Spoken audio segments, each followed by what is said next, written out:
Baseball is dead. Rest in peace. It's a Monday. It's a brand new week. I feel refreshed. I was on my fucking last legs on Thursday. I was fighting for my life. But I feel refreshed after a weekend of baseball.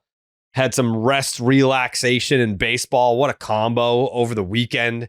Dallas Braden, I just had a weekend with the San Diego Padres. So I got to see Mason Miller up close again.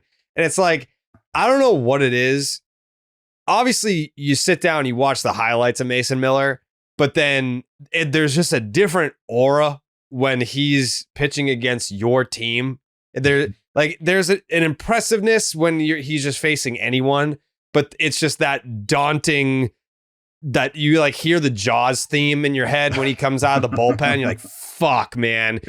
He came out on Saturday and threw, I think, 3 or 4 straight sliders. And I was like, you're an asshole, dude. Like you have 104 and you're just ripping off 4 straight sliders to a dude. I believe it was Trevor Story that obviously is geared up for the heater because that's the only thing you can do. Like you have to be sitting fastball and then it's just like whoop, whoop, whoop, 89 mile an hour sliders. And you like, I don't know how people don't do the John Kruk. Like, I don't know how people don't like look out at the pitcher and laugh at that point. It's Jared, crazy. This is why I had to have a very real conversation with myself. I swear to God, I sat myself down and was like, all right, look, dude, Mason Miller has ridiculous shit. And you have now laughed like the last 4 times he's come into the game and has struck people out. Like you're laughing. And I know people at home kind of understand and they get it, but let's remember, dude, you're laughing at you're laughing at big leaguers. And then I'm like, well, hold on. No, you're not, dude. You're not laughing at them. Like you're just laughing at how ridiculous they look because they are big leaguers and they're good big leaguers. But this dude out there is making them look juvenile. Like that's what you're laughing at. So I'm battling the 2 voices in my head. Like, no, just laugh. It's fucking hilarious. And the other one's like, bro, it's professional. Do you know how fucking hard this game is? Don't make a mockery of these dudes. And then I'm like, and that's what wins is like silly hilarity because I don't know in the moment how to fucking process what you're watching because you're watching to do like Trevor Story, like you said, geared up for 104. If he puts the barrel on it, that thing's going 1,000 fucking feet, right? But he doesn't, and then he looks like he's swinging at a slider that he's seen for the first time. You're like, ooh, that didn't, ooh, and then you feel like it's almost like the dad who's like, you know what, that bully pushed you off your bike. I don't care. We're going down to his house. And you're not going out like that. And that fucking, you knock on the door, kid comes out, and you're like, hey, they're gonna, and the other dad's like, yeah, no problem, let them out. And then you just proceed to watch your kid get the shit kicked out of him. And you're like, oh, fuck, this was such a bad idea. You walk back in, your kid's bleeding. Your wife's like, well, I told you. I fucking told you. And you're like, you know what? He's got to learn. He's got to learn somehow. And you're just all of these emotions just because Mason Miller has dismantled your fucking lineup. Mason Miller pitching against big league hitters is very similar to 23-year-old Rocket pitching against 16-year-old Babe Ruth All-Stars. Like you almost can't celebrate when you blow the heater by someone because you're like, I was supposed to do that. Like, what do you like? I can only invoke emotion if I give up a hit or something. I'm like, well, what the fuck? Like that shouldn't have happened. But you blow the heater by someone. You're like, well, yeah, like that's what happened. That's what's supposed to happen. I just hope that fans that are getting to watch him regularly and will see him regularly and fans who haven't seen him as much as I have will start to pick up on if you just watch him and you start to fall in line with his sequencing and how he goes about his business. And you're going to see him like he'll rip one of those 87, 88 mile an hour sliders that kind of just backs up a little and doesn't have quite the finish. And the hitter will foul it off and you'll see him just go and like press his glove together and then get the ball back. And I've said it so many times. I'll go, well, here comes 104.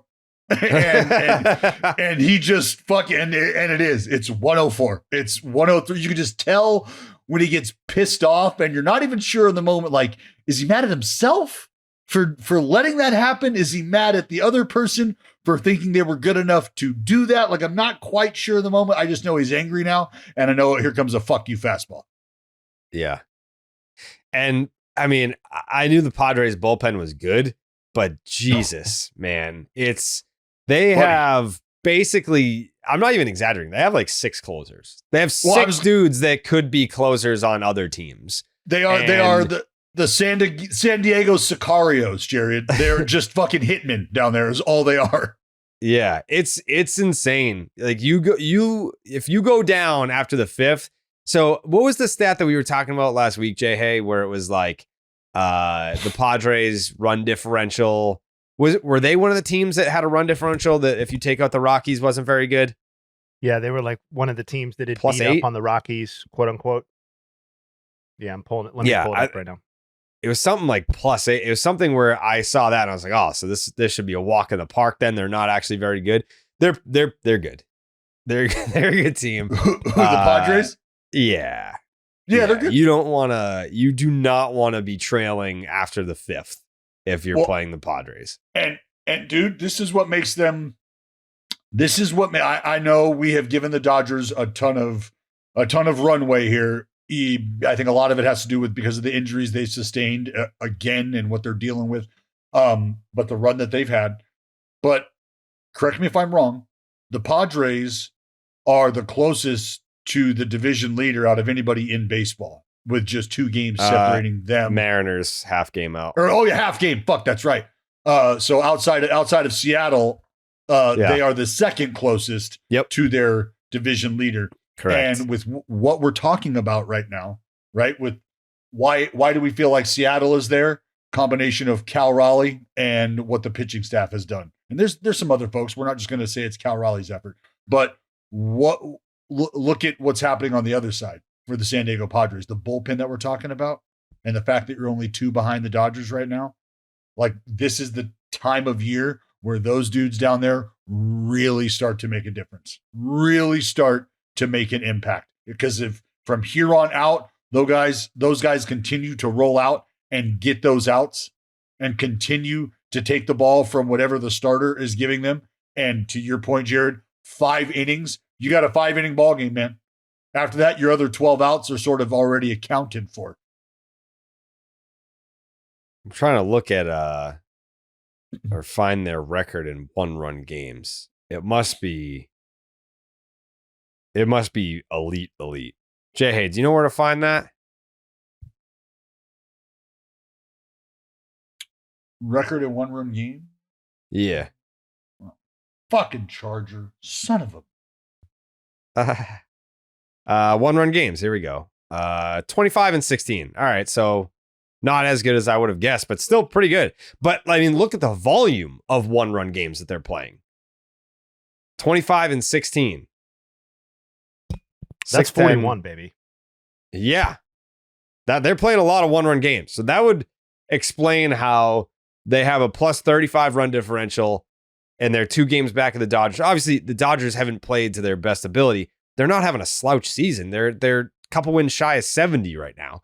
But yeah, +35 run differential. I wouldn't expect that to be enough to be 2 games back of the Dodgers in the second week of August, but they're almost 10 games above 500 in 1-run games, and they've played many of them. So, and how about this? As far as the Padres, I did some just kind of looking around on what the remaining schedules look like for some of these teams.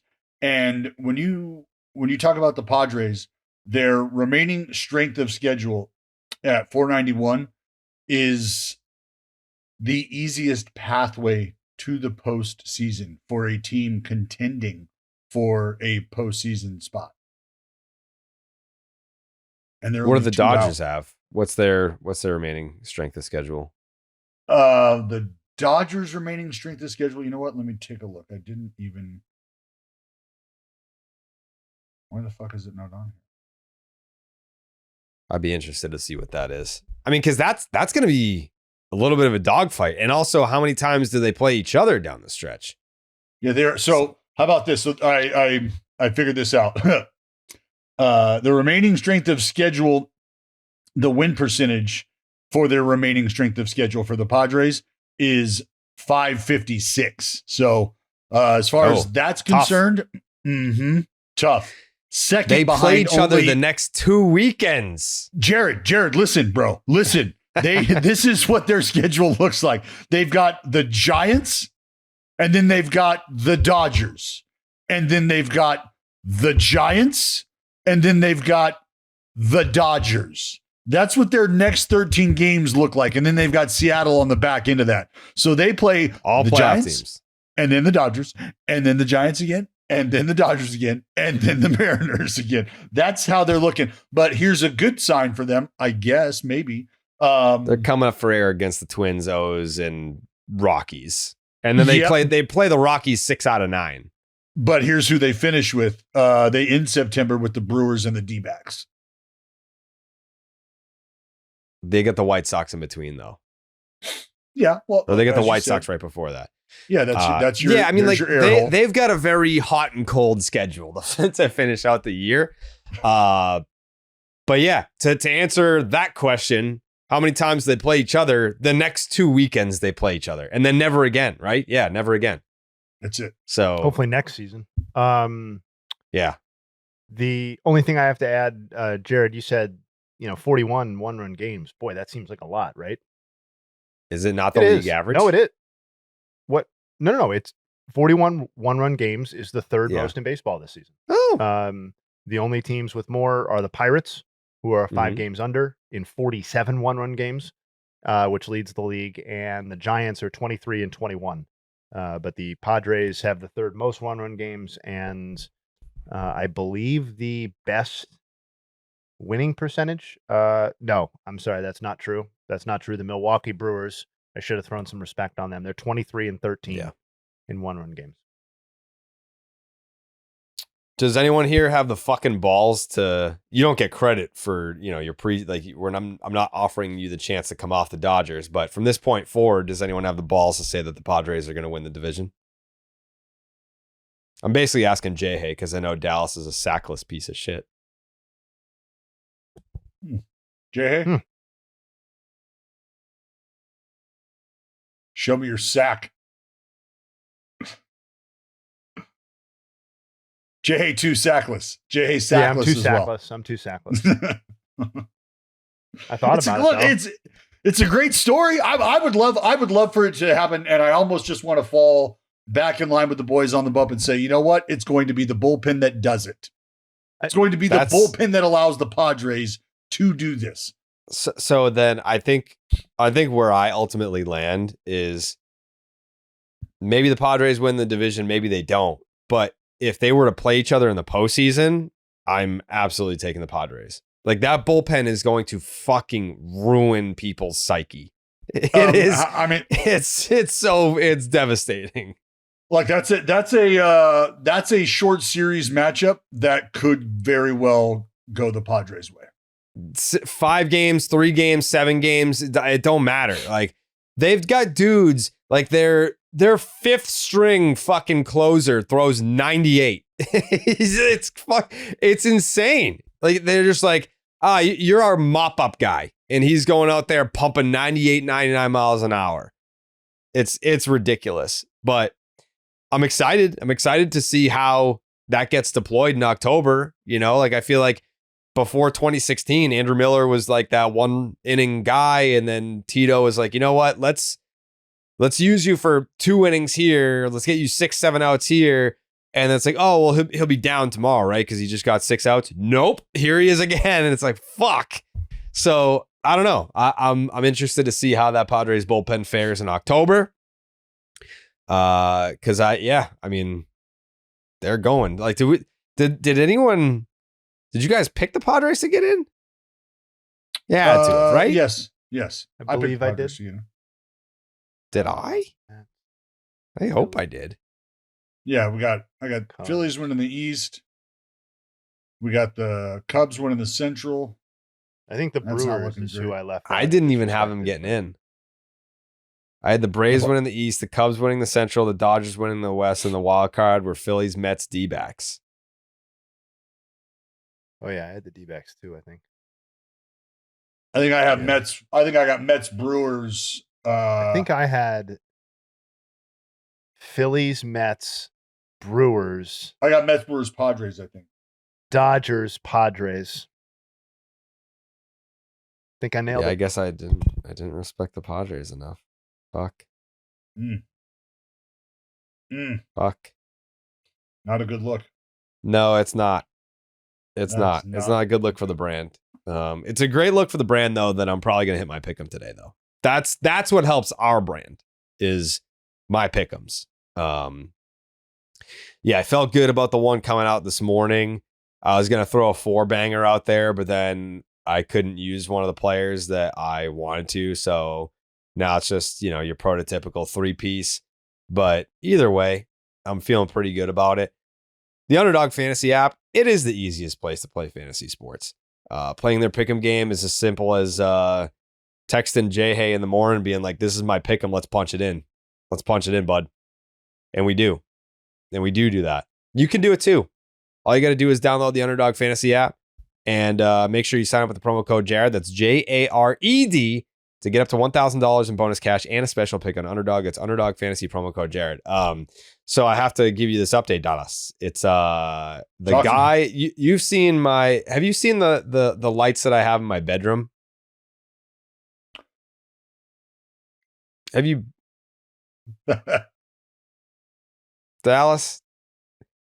It's too easy. No, I haven't. No. Yeah. Oh God. I am too fucking quick and I am too mean. I think a combination of being too quick and too mean for my own good. No, I haven't seen the lights in your bed. I'll send you a video. Okay. So the guy send you one too. Go ahead. Excuse me? What? Yeah, there's a guy who did the lights in there, and we're gonna be doing something like this in the media room. And he's coming, I think, today to give us an idea. I just texted the group actually, so you can get an idea for it. But we're gonna put him fucking everywhere. And I kind of gave him my idea for what I want to do. What are you, buddy? Yeah. So I gave him my idea for what I want to do. And he was like, I think I can do better than that. He's like, look, we're going to have to sink a footing 8 feet all the way. Like I'm going to have to put a fucking concrete cylindrical for anyone pillar that's watching in on your the home. YouTube, this is what I can do in my bedroom. There's lights in the headboard, there's lights under the bed, and then there's lights in the wall above it. Yeah. So basically I can just turn my bedroom into a WWE Titantron entrance ramp if I want to, which I do. Here he comes. Wow, that was a quick light show. Yeah. Yeah, well, we're time efficient. I think the battery died, babe. What happened? No, that was the pop. That was the pop. So I think the plan is to do that out there, but times 10, times 50. So you basically want look. Somebody's got the fucking Johan Duran entrance on loop right now. Is that the problem? That's what happened? Is you saw the Johan Duran entrance and you're like, yeah, now I know the next move. I know what I need to do. Yeah, I think it's more so yeah, I mean, sure. I guess I looked at it as the MLB ballparks when they win, they do the light show or whatever. But it's what if we did that for the streams? Yeah, homers get hit. Fucking light show. Yes. Somebody's got to run the bases too. Little bases. I'll run the bases. Just a little. There is so I took out the rug in there, and the carpet that they put over home plate for batting practice. Mm-hmm. I got one of those, Nice. And so that's the new rug that's in the room. There's 2 batters boxes in there. And then I bought a home plate. So now every time like a player comes through, they sign home plate. So that means you too, Dallas. You're going to have to sign the home plate.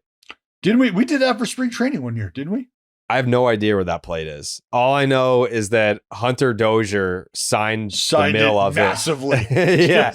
Like it was the Hunter Dozier home plate with just small signatures elsewhere. I have no idea where that is. Do you? I don't, you know what, dude? I would probably have to, I can go look through a box of shit and it might be in there. Cause we had a bunch of shit, didn't we? Like that was, cause I just remember pulling stuff out of the van at the end of the day or out of the RV the last day. We probably had a bunch of Franklin stuff. Yes, that's what I mean. Like we had Franklin t-shirts, batting gloves, all kind of stuff. Yeah. But yeah, so we're basically going to turn that into like a light show for homers and whatever else.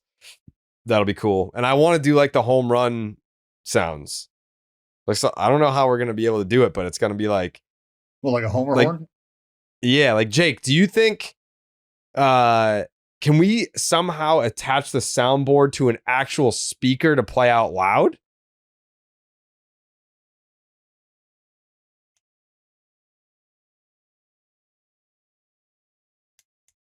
Yeah. There's got to be technology and stuff. But if not, then we can just have the soundboard loaded up and have like all like the different like home run sounds.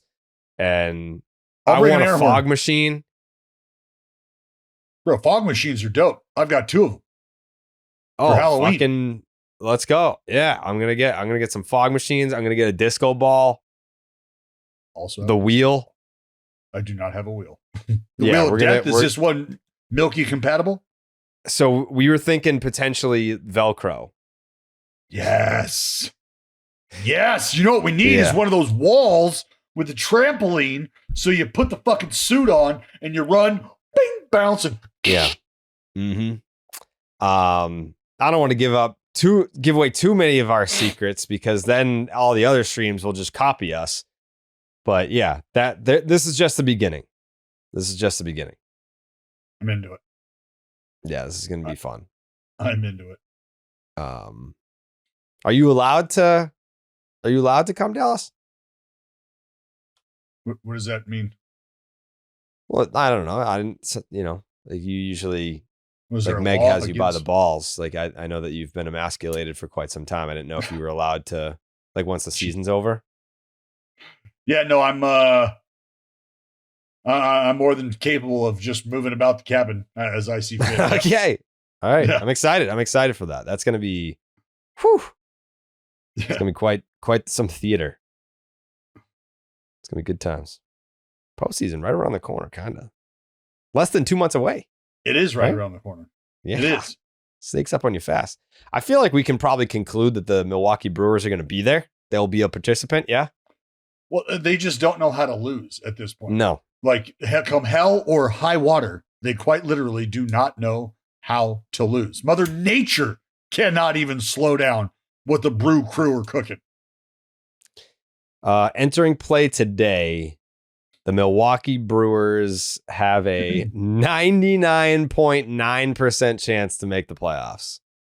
Strong. So, yeah, I feel like they would have to have like a Bermuda Triangle incident where their plane just disappeared from the face of the earth to not make the playoffs at this point. The Dodgers at 99.7%, put them in. The Padres at 95%, put them in. The Cubs at 97.1%, put them in. The Phillies at 99.4%, put them in. The Mariners, 94.8%, put them in. The Astros, 91%. Maybe wait a minute.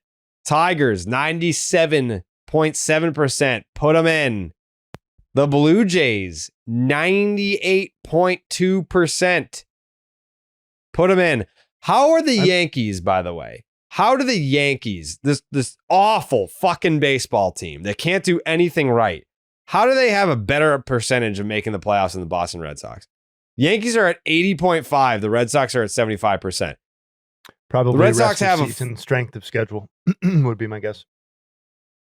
It probably has a lot less to do with the talent on the rosters as the computer sees it, and more to do with who they're playing. Remember the computer. Well, the computer does. But I'm saying they do the numbers, man. Dallas, and the numbers do you still have the strength of schedule thing open? Yeah. Well, that was just my brain. That was shit that I looked at this morning. So I mean, 576 are what the Yankees. 576 was the Yankees' strength of schedule remaining. That was the winning percentage of the strength of schedule. Yes. The Red Sox remaining schedule 496. The Yankees 482.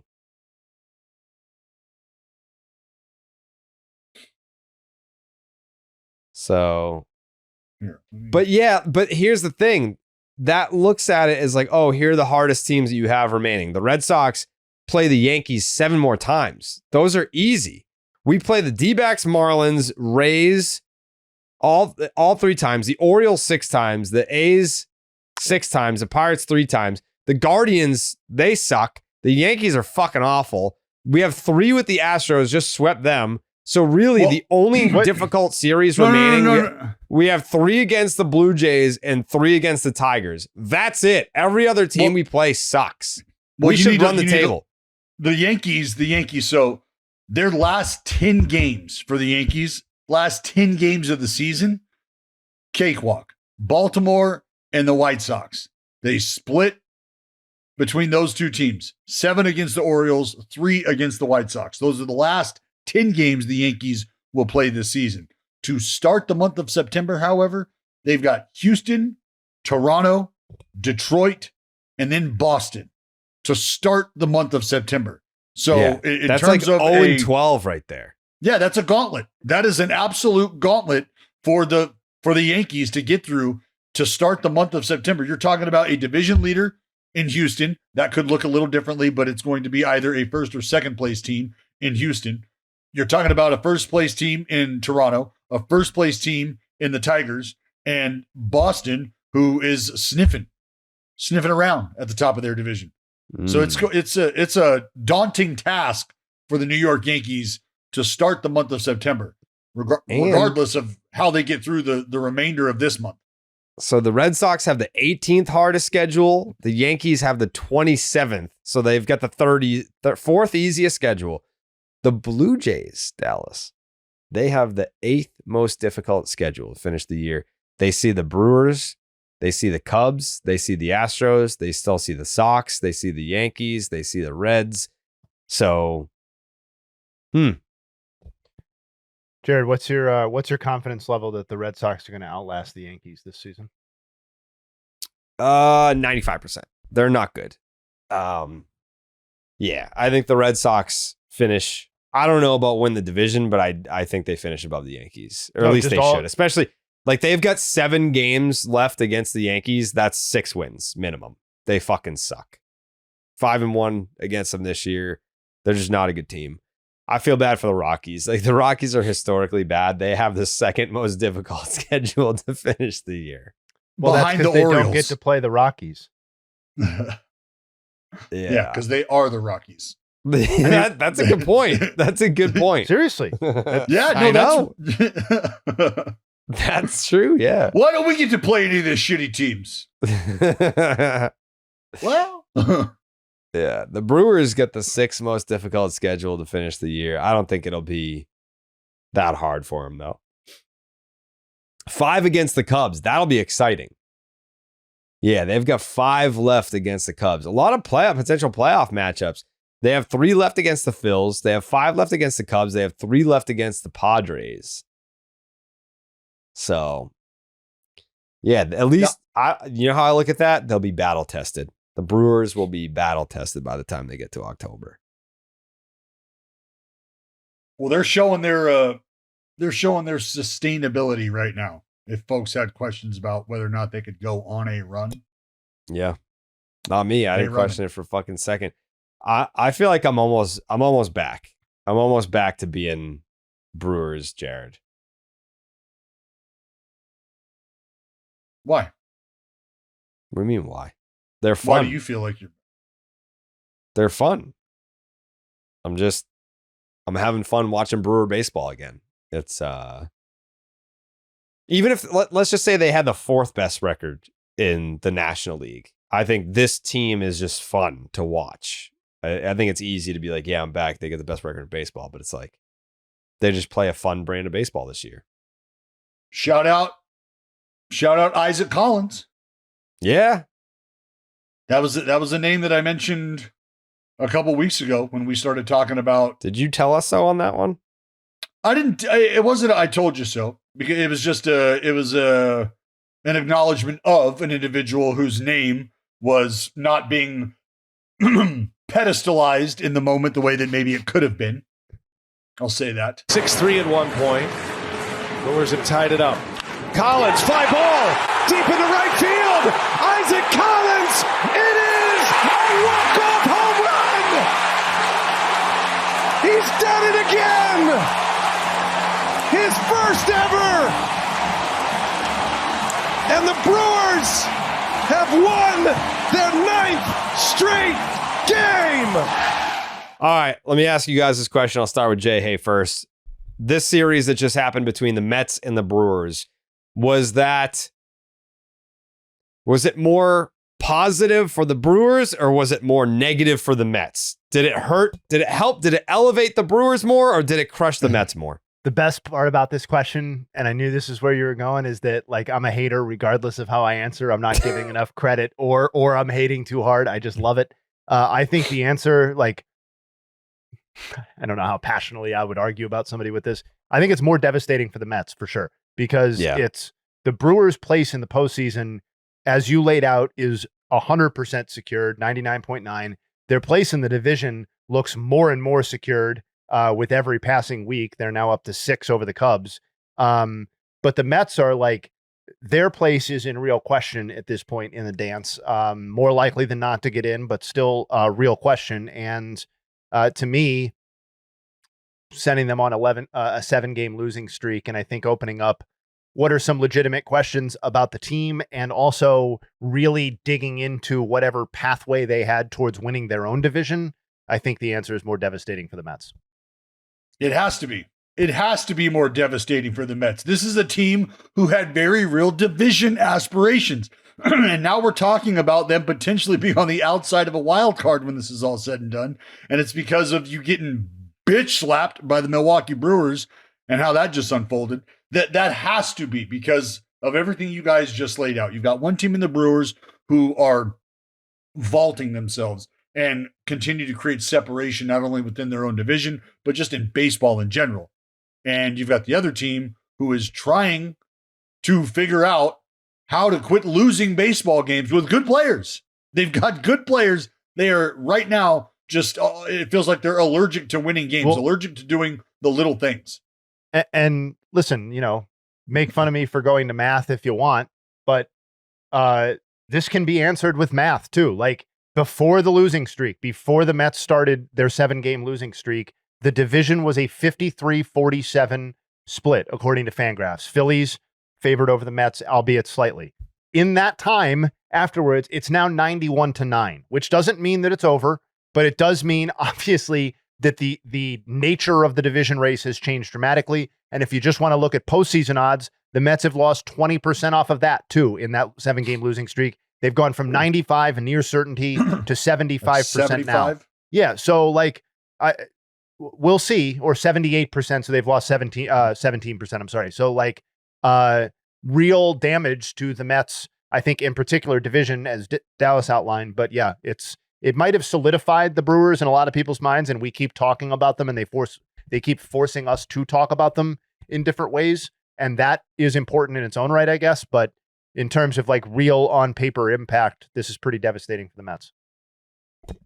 And look at what the Mets have coming right now. They just got swept by the Brewers. They got swept by the Guardians, lost 2 out of 3 to San Francisco. That's how we got here. And now they've got a 3-game set against the Braves. Could they find their footing there? They would tell you that they hope so. But who do you have on the back end of that series is you've got the Seattle Mariners.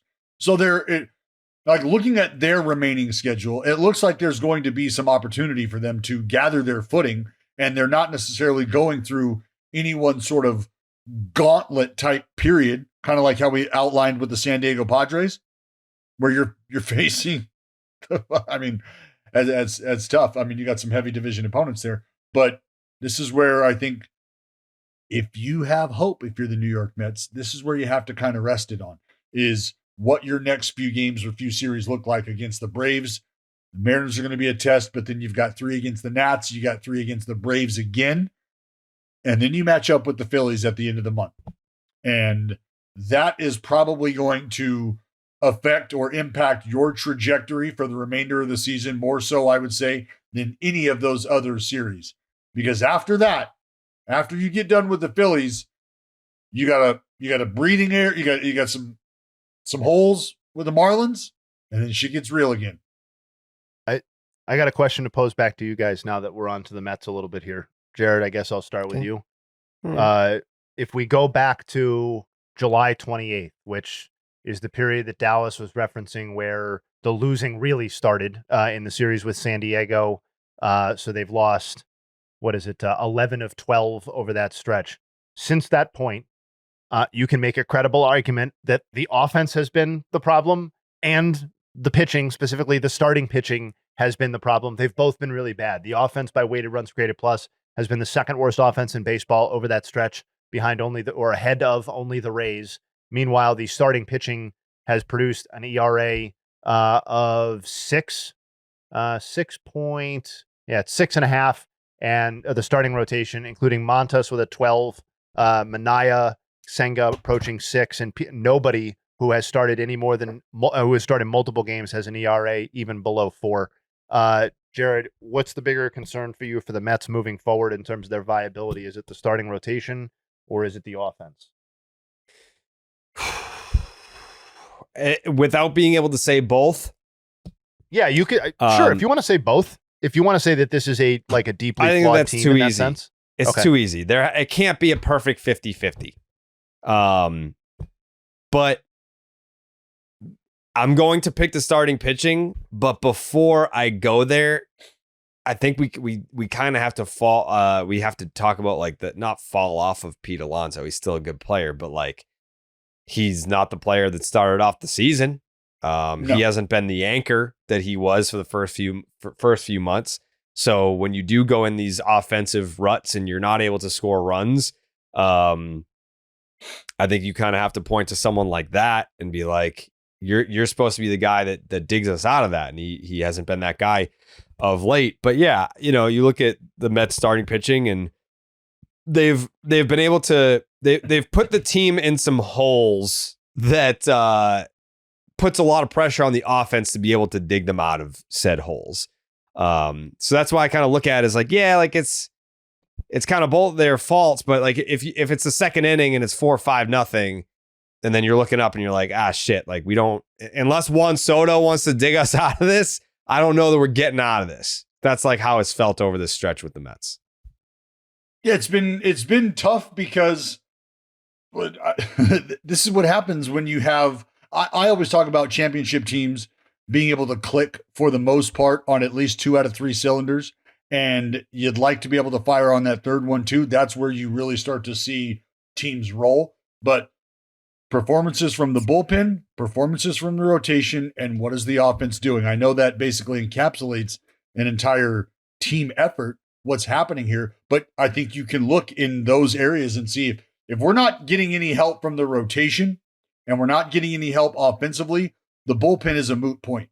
Because we're allowing too many runs early. We're not scoring enough later. The bullpen doesn't necessarily factor in unless you find yourself talking about a close ball game conversation where the bullpen comes in and has blown it up and sort of removed you from any chance of furthering your comeback. But I mean, I think for the most part, the starting rotation, this is a part of their game that they've been able to lean on. I think probably in terms of postseason viability, I would say that my greater concern is with the starting rotation, but I find the offense to be maybe the more fascinating side of things because, Pete Alonso was brought up, and certainly after that torrid start where it was, the conversation was kind of, what a smart move to have signed the deal that he did, or that's going to pay off for him in such a big way now that he's going to be able to re-enter the market at this point. And I would say that if people haven't completely walked away from that take, then the take now is simply just that he's going to be in a very similar position to the one he was in entering free agency last time. It feels like just maybe a year older with a slightly better season. I mean, we're at a sample of 82 games now where he's hitting 228, 295, 444, which is a 739 OPS, 349 plate appearances. Like that's since May 6th. Like that's just the majority of the season at this point. But yeah, part of what makes it so interesting is that, like, yes, that's a problem. Juan Soto is, for all the fun I've had about the jersey bet, like he's still not quite having the consistently great sort of season that I think a lot of people, myself included, wanted him to or expected him to level off to. It's been a lot more up and down, and in a lot of ways just kind of mediocre if you want to look at it from like a month by month perspective. Even if the end product is still really, really good. And Lindor has not been the same level of player that he was last season. And I'm not player hating on Lindor. There's plenty of time for him to get it going, and he's still very, very valuable, all of that. But offensively, he is 100+ points of OPS below what he delivered last season. 109 points. That's meaningful. So all three of the most important offensive players on the team have disappointed, or in the case of Pete Alonso, tailed off significantly for the vast majority of the season. And then you even have supporting players, guys who were supposed to be kind of like the supporting cast or the next crop, people like Vientos. I was just we were like all browbeat into admitting was a great up and coming, great young player, maybe the greatest young player in the game last year, and instead has been like a liability actually for the Mets as opposed to an asset. I think their offense, there's so many different ways you can attack it in terms of what's interesting to me. And I mean, look, I'm not putting any of the onus on like a Cedric Mullins type, but he's been over there for a few games now and has not done much. Almost 2 weeks now, has not done much. Something I always think about is when we get into the postseason, offenses, I feel like, have an opportunity to rewrite who they are going into the postseason. And you're able to look at your regular season and you could probably pick out a selfish at bat or two that just kind of gets lost or churned up in the fact that it was June 12th and it didn't really matter much at the moment. And those can be at bats that get given away that when we talk about leading into September, finishing September and going into October, there's probably a little different approach taken to those at bats. Why? Because the scoreboard, and when I say scoreboard, I mean our postseason life and our remaining number of outs wholly, those are big and bright now, right in front of our face. And so runners on second and third with nobody out, and instead of me really trying to go the other way, really trying to lift this ball into the outfield, if for whatever reason they've got the infield in, they're cutting me off. Like I now have to sell out to the at-bat. I have to sell out to what the game is asking me to do. And I've always thought that if you have an offense full of veterans that can limp their way to the finish line, that gives them that moment for a deep breath where they go, all right, hey, look, we know what kind of ball we have to play now. We know what kind of at-bats we have to put together now. What you hope is that it's just not too late for them to sort of flip that switch, because it's not like you can flip the homer switch as quickly as you can flip the selfless at-bat switch. If that makes sense? Everybody can go up there wanting to hit a homer. Not everybody can go up there needing to get a job done and still get the job done. But if you have the mindset of doing that, you give yourself that much more of an opportunity to do so, because 9 guys wanting to go up and hit a homer doesn't result in 7 out of 9 of them hitting a homer. But if you have 9 guys who are going up there wanting to keep the line moving, understanding that hitting behind a guy in this moment is what will do us well, what will bode well for, then let's do that. I feel like offenses can do that. I just hope it's not too late for them to flip that switch. One last thing on Pete Alonso. through his first 77 games, he was hitting 294 with a 953 OPS. Over his last 41 games, 205 with a 681 OPS. The Mets are 17 and 24 in those games. So for as much flack as I think Juan Soto got, he's having by far the best season of anybody on the Mets. Like, it's not even close. And he got a ton of shit for it. And I think because obviously Pete Alonso, homegrown, he's the guy, he's been there, he's been a lifelong Met, and he clearly wants to be a Met. I don't think that he's gotten his fair. Like, if you're going to come at Juan Soto, then keep that same energy when Pete Alonso isn't holding up his end of the bargain, and the Mets are what? Well, 7 games under 500 over the stretch that he's been bad. So let's ask it this way. And this is this is unfair to Juan Soto.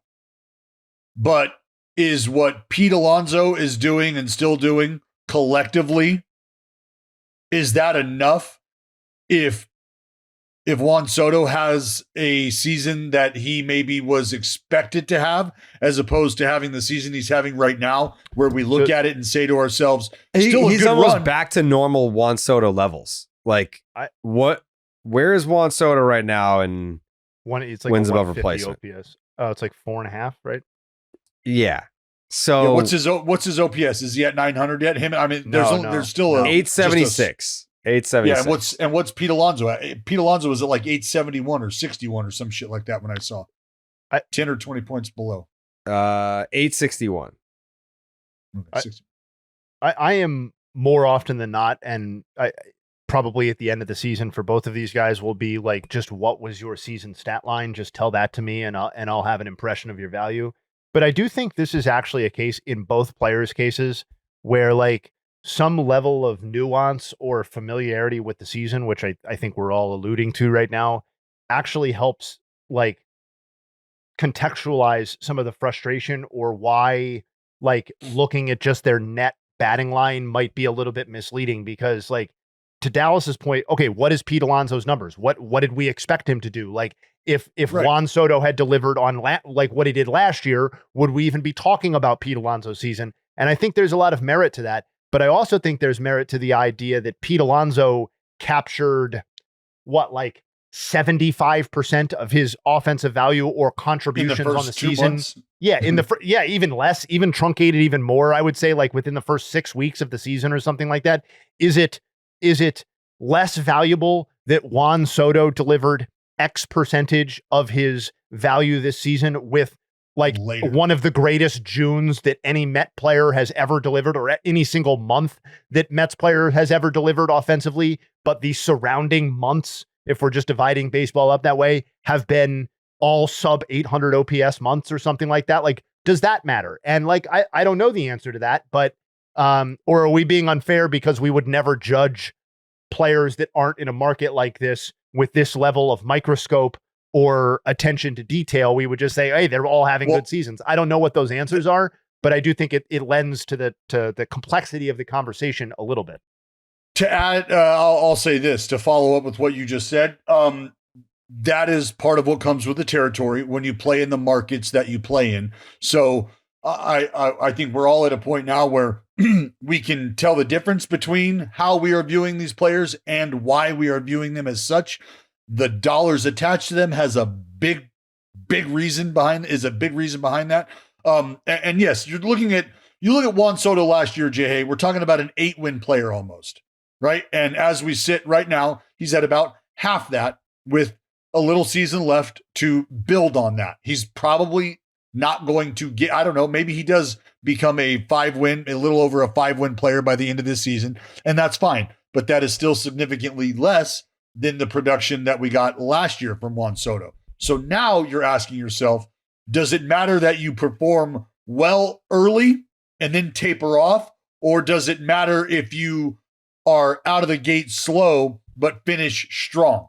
Because you could look at Pete Alonso and go, you were great early, but it's been a stumble ever since. And you could look at Juan Soto and go, where were you early? Maybe it's a little too late, but things are going great now. who do you put that blame on? Is it Pete Alonso's fault for not being able to sustain it? Is it Juan Soto's fault for not showing up on time? Like, where do you want to go there? And also, as a real test for the New York media and fan base, all three of these guys, plus Lindor, are probably going to end the season more than earning what they were paid this year or the year of their contract value. And yet, the knee-jerk reaction to all three might be, well, you came up a little bit short, right? When in fact, like, actually, no, like, Lindor's a Gold Glove caliber shortstop, et cetera, et cetera. So, like, that'll be an interesting kind of, especially if the Mets fall short of the World Series or whatever is a satisfactory ending to the season. I think that could be a real interesting off-season conversation in Queens. I think after that series, Mets fans could use some better help. Yep.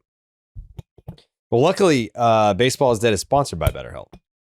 So if you're a Mets fan listening today, boy, do we have a resource for you that you're going to find quite handy and useful and beneficial. Workplace stress is now one of the top causes of declining mental health, with 61% of the global workforce experiencing higher than normal levels of stress. To battle stress, most of us can't wave goodbye to work, but we can start small with a focus on wellness. A vacation is great, but it isn't a long-term solution to stress. Don't forget that therapy can help you navigate whatever challenges the workday or any day might bring. I've always found that, like, vacations are more stressful than just chilling. Like, I'd rather do nothing. Yes. Like, you gotta plan stuff. You gotta, like, everyone's stressed out. When we went to London, it's like we, like, missed a tour one day and people were, like, stressed out. Like, oh, I cost the group. It's like, don't worry about it. But think about those smiles you saw on your dad's face. Yeah. I mean, that's what it's all about right there. But it's just, you know, if you're on vacation for a week, everyone just starts, like, by the end of the vacation, everyone's just like, let me go home, man. Like, I'd rather have a weekend at a lake than 10 days and, you know, Disney, traveling, all this other stuff. Nah. Vacation from vacation is a very real thing. Yeah, dude. Like, I want to, like, plan, like, hey, when I get home, I'm not going straight back to work that next day. Just ain't happening. Yeah, anyways, planning on doing nothing is very different. The best. With over 30,000 therapists, BetterHelp is the world's largest online therapy platform, having served over 5 million people globally. And it works with an App Store rating of 4.9 out of 5 based on over 1.7 million client reviews. It's convenient, too. You can join a session with a therapist at the click of a button, helping you fit therapy into your busy life. Plus, switch therapists at any time. As the largest online therapy provider in the world, BetterHelp can help you provide access to mental health professionals with a diverse variety of expertise. Unwind from work with BetterHelp. And the listeners of BID, you guys get 10% off your first month at betterhelp.com/baseball. That's BetterHelp, HELP.com/baseball.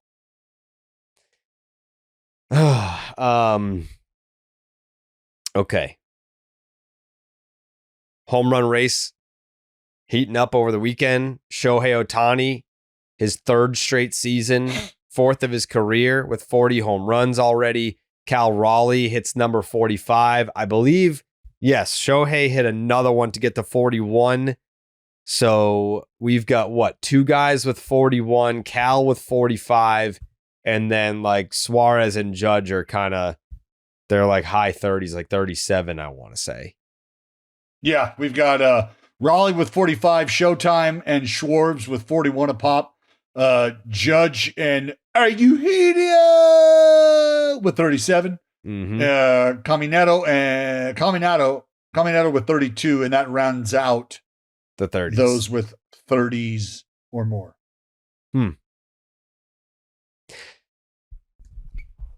I don't blame the home run derby. I'm not a blame the home run derby guy.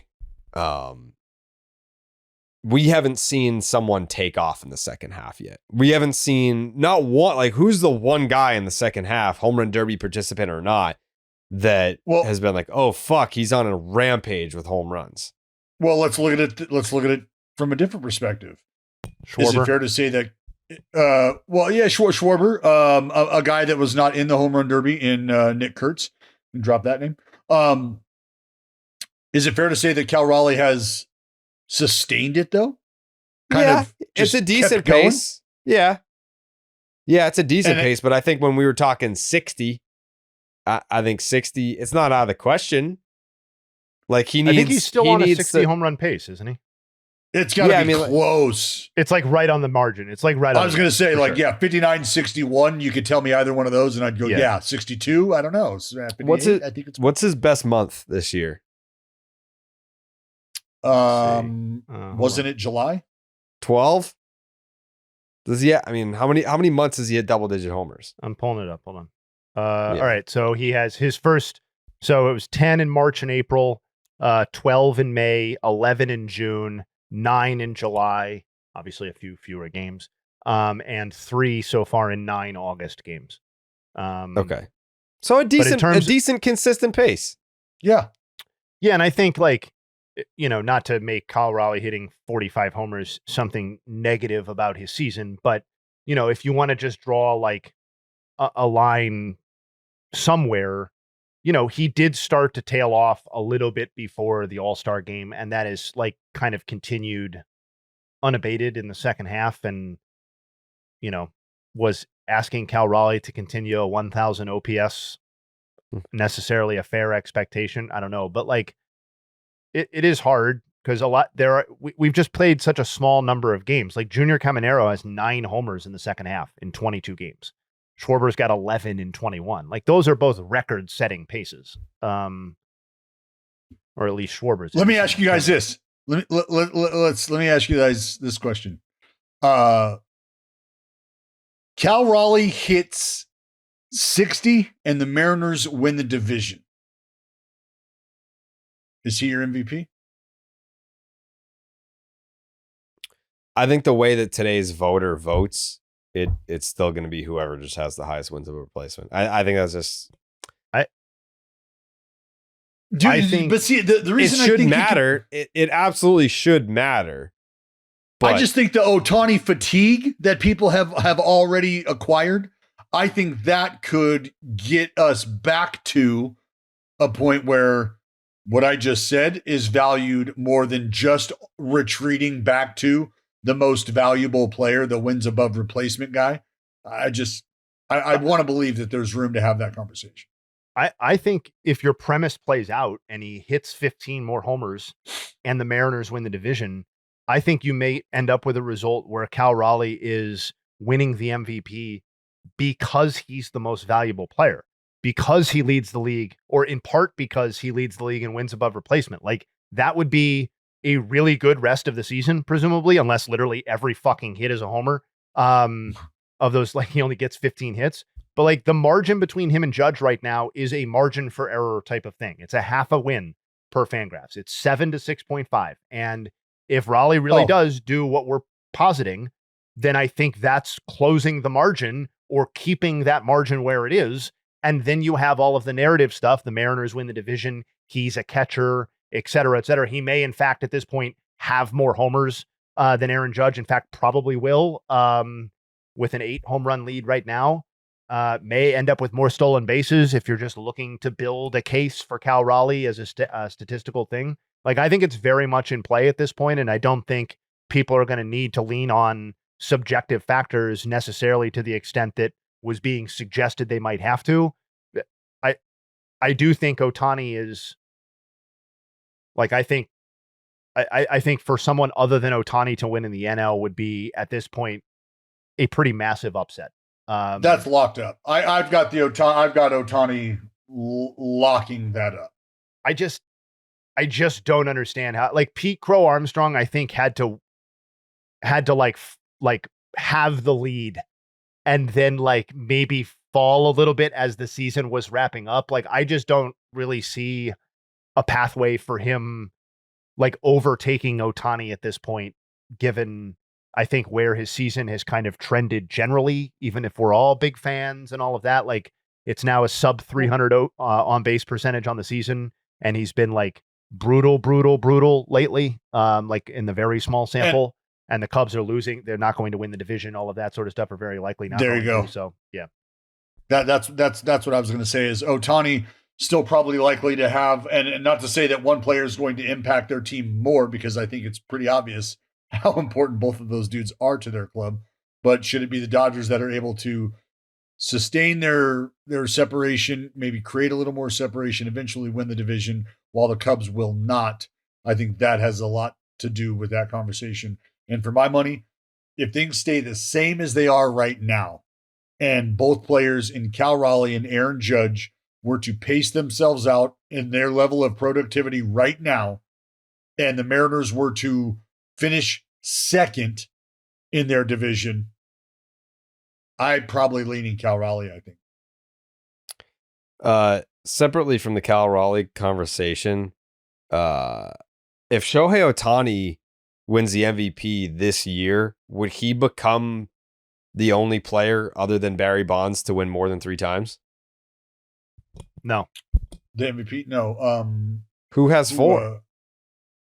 Does anybody want to take a guess MVPs? Before I tell people? Oh my! Was it not Dave Winfield? No. I'm sorry. No, I'm sorry. Jared's right. I was thinking Cy Young. I'm sorry. Brain fart. Fucking, yep, I'm right. Sorry.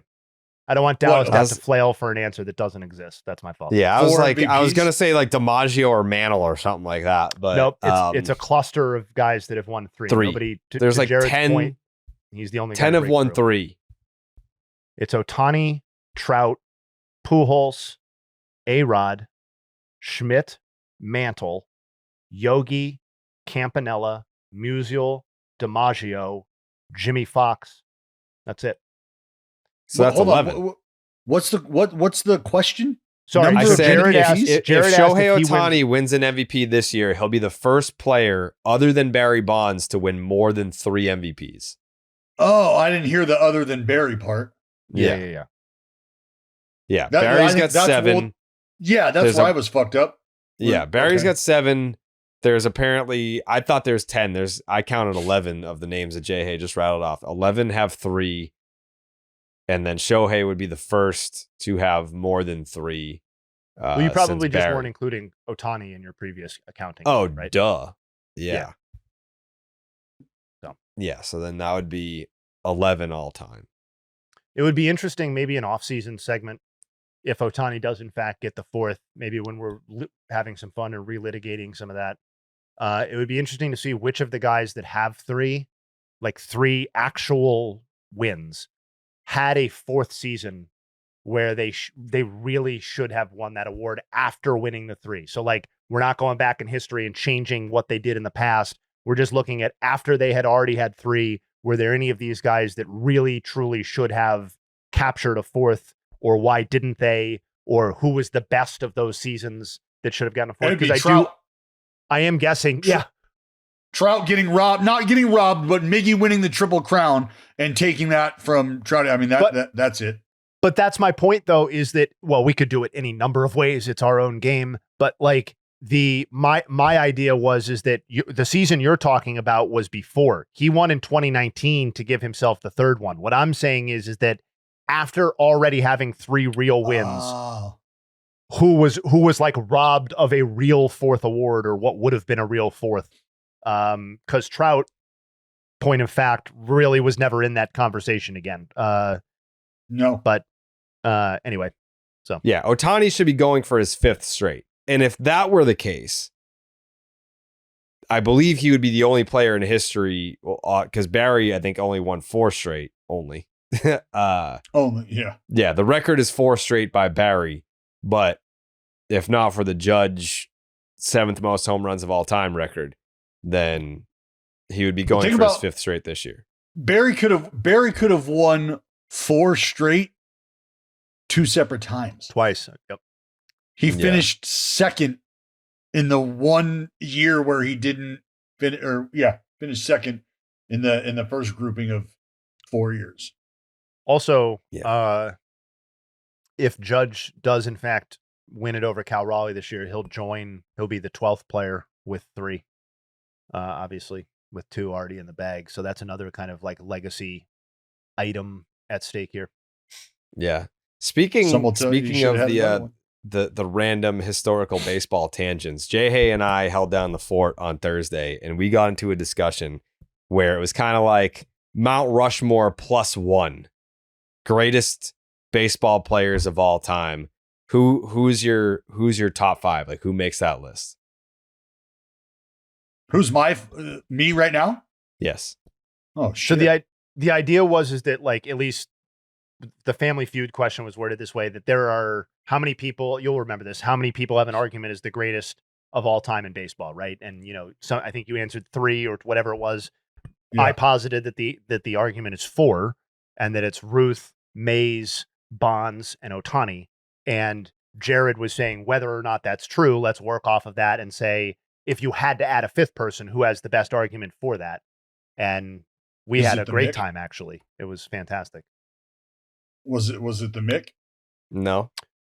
I think I know who I'll I hear said arguments first, but like Mantle came up, and then I made a book recommendation. A lot of BID listeners were like, I just ordered that on Amazon. So I would like my royalties, That's Jane fun. Levy, for recommending that book. I would say was Ricky brought up? I don't think Ricky was brought up. I brought him up only in the context of rattling off people who were better than Ken Griffey Jr. So I did list Henderson on that. I remember. Yeah. I think the 5th is pretty obvious. I think I remember who I said or who I picked. Yeah. Who did you pick? I think I picked Hank Aaron, didn't I? Yeah, Hank Aaron.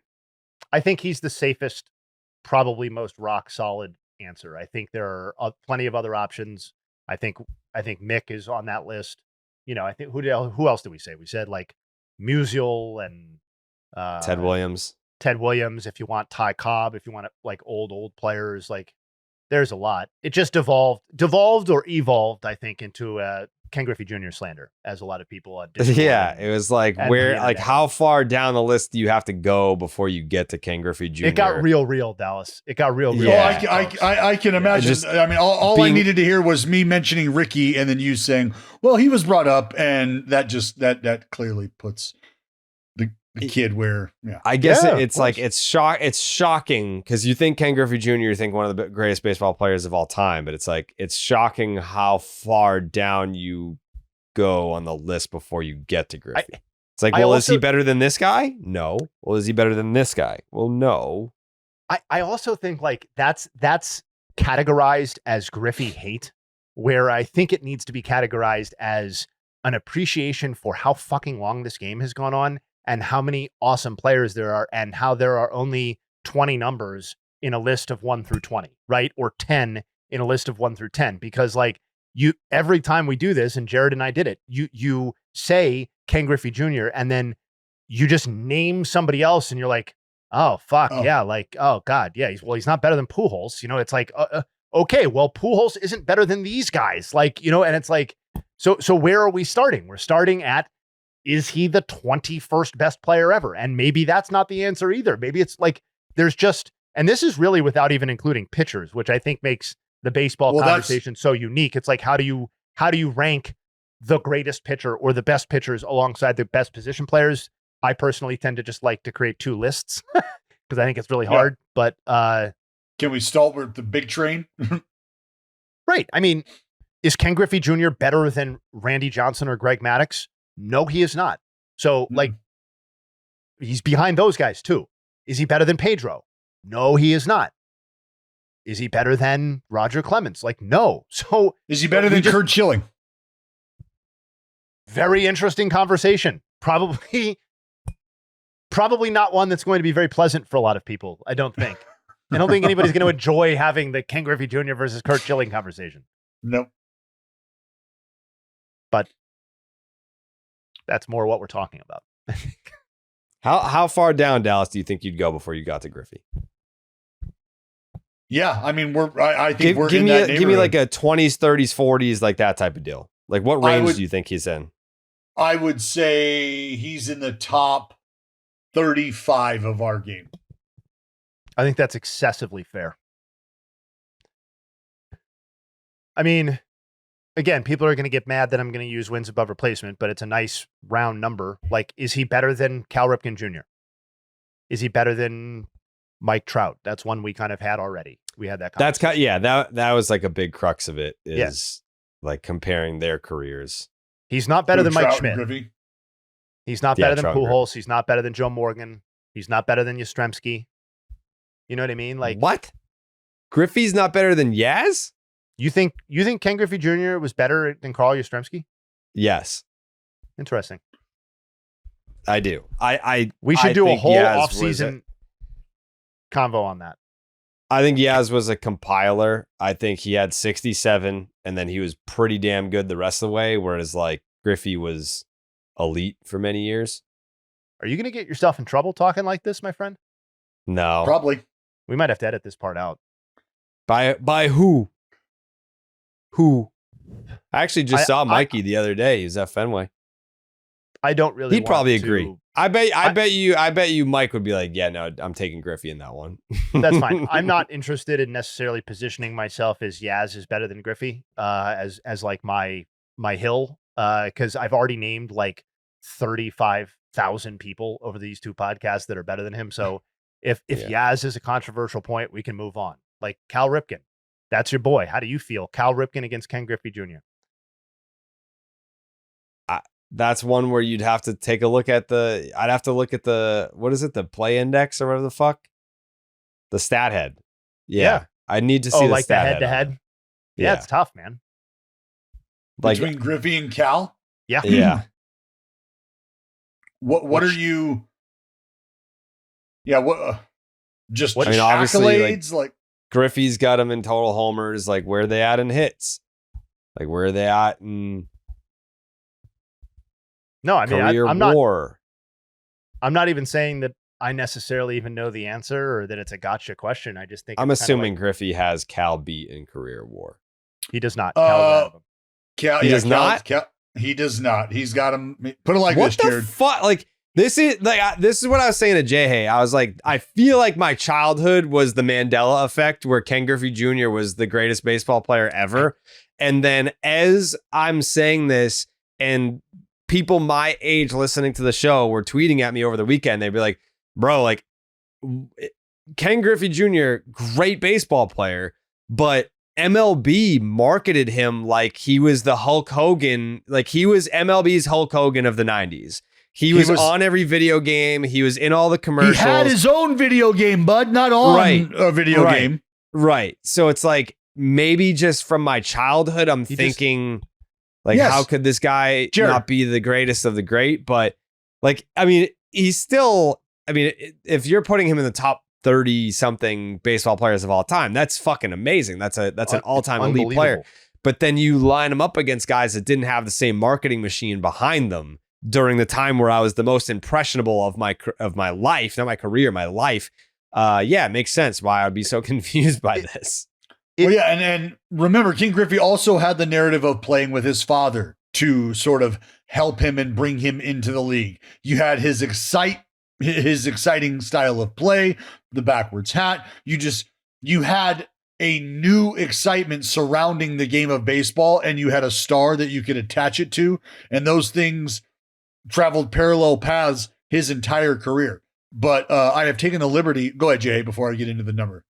No, I just like it's baseball has how many decades of baseball history have there been? Like literally, even if you want to just do modern era, we're now on what, the 13th decade of Major League Baseball. So even if we're all sitting here and saying that Ken Griffey Jr. was only the third best player of his era, which would make him unbelievably good, that tracks with being like the 40th best player of all time, right? Like that's this sport's been going on a really long time. That's just what it is. And a lot of those players played 18, 19 seasons where they were fucking awesome. Ken Griffey Jr. did it for a decade and it was amazing and it got a lot of attention. And then he played another decade and didn't really advance his case much other than hitting more homers, which helps.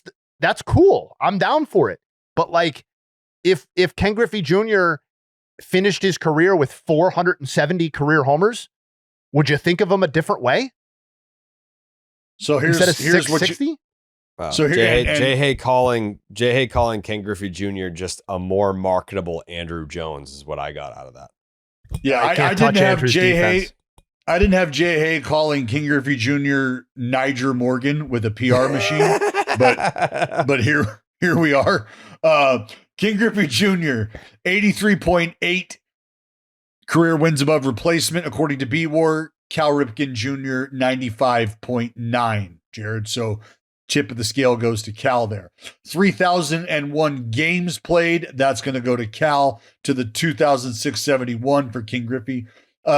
Plate appearances. Cal's got him. 12,883. King Griffey Jr.'s 11,304. And the hits, Jared. King Griffey Jr. did not get to 3,000, while Cal did eclipse that 3,000 mark. 3,184 total hits to King Griffey Jr.'s 2,781. The reason I read the numbers in that order, Jared, is because those are the only 4 statistical categories, thanks to our friends over at StatHead, that Cal Ripken Jr. does lead King Griffey Jr. in. As far as homers, RBIs, stolen bases, batting average, on-base percentage, slugging percentage, OPS, and OPS plus, King Griffey Jr. is the leader in each and every one of those statistical categories. They're both in the Hall of Fame. Cal won a championship. The kid did not. Cal was a 19-time All-Star. Griffey did that 13 times. Cal won 2 MVPs. Griffey was the best player in the league once. He was the best defender in the league 10 times, acknowledged by 10 gold gloves for Griffey to the 2 for Cal Ripken Jr. Cal Ripken Jr. was an 8-time Silver Slugger to King Griffey Jr.'s 7 batting titles. And what I don't want to get lost, like, I think Cal versus Griffey is actually a very interesting, like, 1 versus 1 head-to-head comparison as to whose career you'd rather have or whatever. I don't necessarily care like that. But the point is that you can have these conversations about, like, dozens of guys where it's interesting relative to Ken Griffey Jr. And whether you come down on this side, on this one, or whatever, like, you're going to run into enough of these where it's like, well, he can't possibly be any better than the X best player in baseball history. And that number, like, even in the most generous interpretations of value and accumulation and stuff like that, has to start with like a 2 or a 3. And, like, there's just no room for Ken Griffey Jr. inside the top 20, because those are just spots that are spoken for and, like, statistically unachievable for somebody with his career. Again, I would encourage anybody to go inside the top 20 and tell me who you're taking out.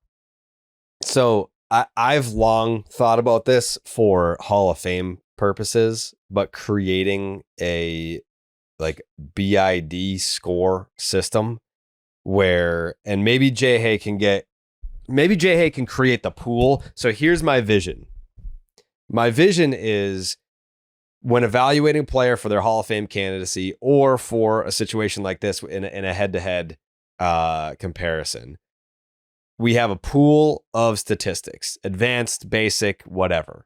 And Dallas, Jayhay, and myself, on a scale from 1 to 10 with decimals, it's not just a flat number, give that statistic a grade of importance between 1 through 10.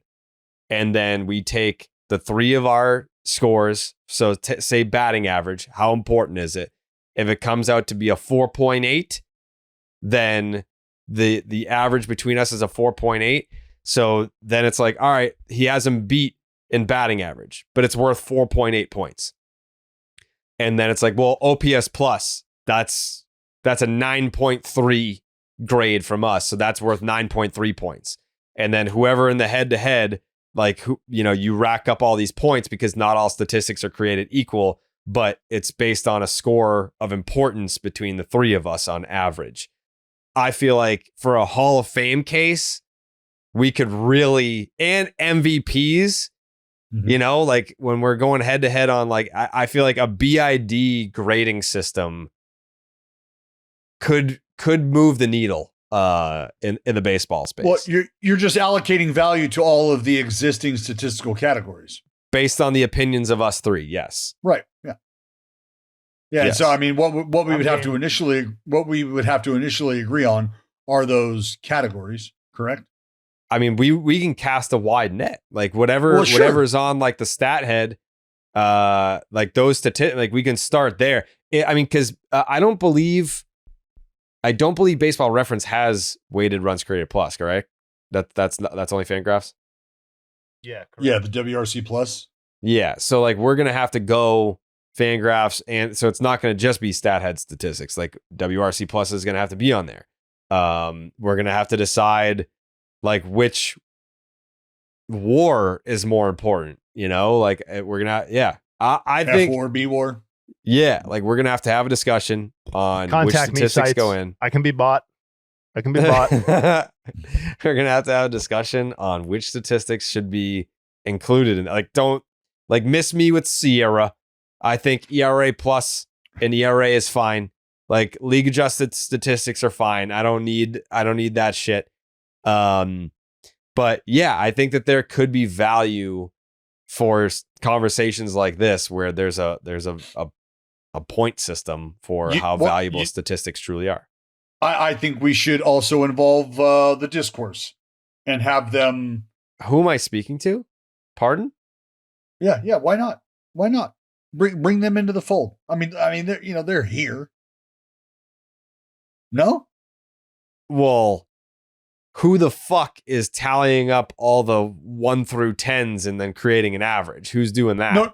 I don't. Probably our very don't trusty producer, I would assume. Yeah, I don't mean. Yeah, for sure. That'll be done under fucking Jake camera. will talk, baby.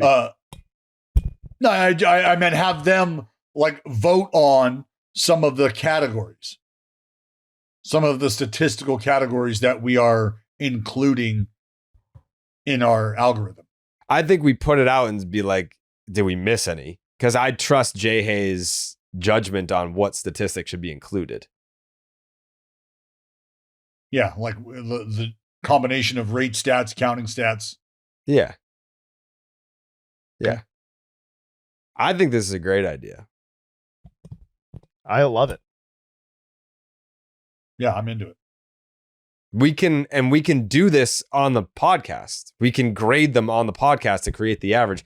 We should just so that we're not influenced by each other's opinions. We should do like a white like dry erase board type deal. Mm-hmm. Well, Where it's just like, come. all right, just batting average. What do Bring you your got? Well, I was going to say bring your top 10 statistics that you want to look at, and then from there we can Venn diagram it. Right, here's the ones that we all had. Cool, add those. Now let's take a look at the ones that we didn't all have together. What do we like about those? Do we like those? Build our list and go.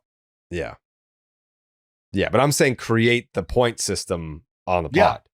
Yeah. Oh, well, no. I mean, because that's how I'm valuing batting average compared to how you're valuing batting average. So that needs to be done behind closed doors. And What do then you we mean? bring that. I just What do you said mean? do it on a fucking whiteboard and we all put it up at the same time so that it's not influenced by each other. But I was talking about the categories. You were talking about the actual Voting on- value. yes.